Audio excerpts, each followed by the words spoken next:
نحمده ونصلي ونسلم على رسوله الكريم اما بعد فاعوذ بالله من الشيطان الرجيم بسم الله الرحمن الرحيم قال النبي صلى الله عليه وسلم انما القبر روضة من رياض الجنة او حفرة من حفر النار او كما قال عليه الصلاة والسلام۔ محترم سامعین،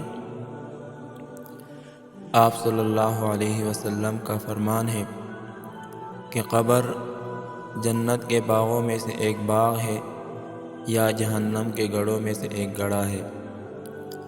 اگر کوئی چاہتا ہے کہ میری قبر میں روشنی ہو، میری قبر میں میرے لیے سکون ہو، تو وہ اچھے اعمال کا انتخاب کرے۔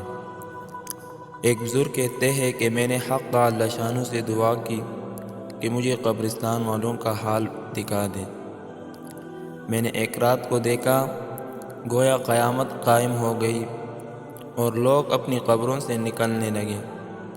ان کو میں نے دیکھا کہ کوئی تو سندس پر، جو ایک خاص اعلیٰ قسم کا ریشم ہے، سو رہا ہے، کوئی ریشم پر ہے اور کوئی اونچے اونچے تخت پر ہے، کوئی پھولوں پر ہے، کوئی ہنس رہا ہے، کوئی رو رہا ہے۔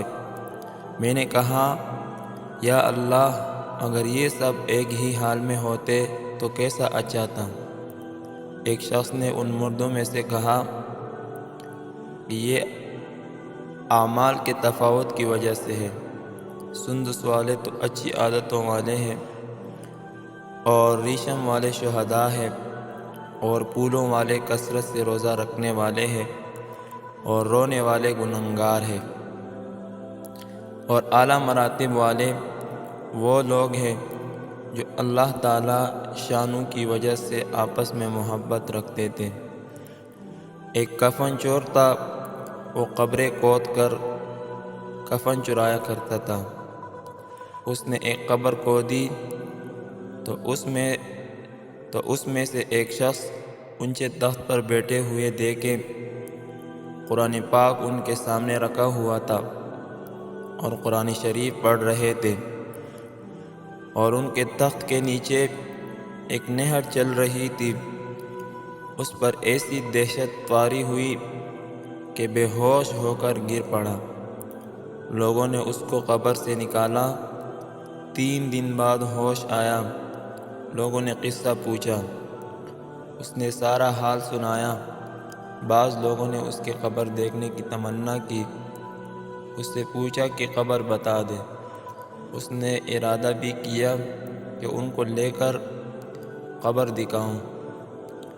رات کو خواب میں اس قبر والے بزرگ کو دیکھا کہ کہہ رہے ہیں، اگر تو نے میری قبر بتائی تو ایسی آفت تمہیں پھنس جائے گا کہ یاد کرے گا۔ اس نے وعدہ کیا کہ نہیں بتاؤں گا۔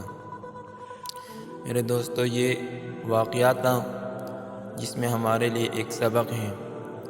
سبق یہ ہے کہ قرآن کریم جیسی کتاب جو اللہ رب العزت نے ہمیں ایک نعمت دی ہے، اگر ہم اس کو پڑھیں گے تو دنیا میں فائدہ تو فائدہ ہے، لیکن جو آخرت والی زندگی ہے اس میں بھی ہمارے لیے فائدہ ہوگا۔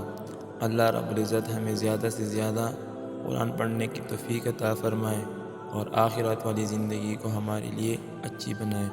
وآخر دعوانا ان الحمد للہ رب العالمین۔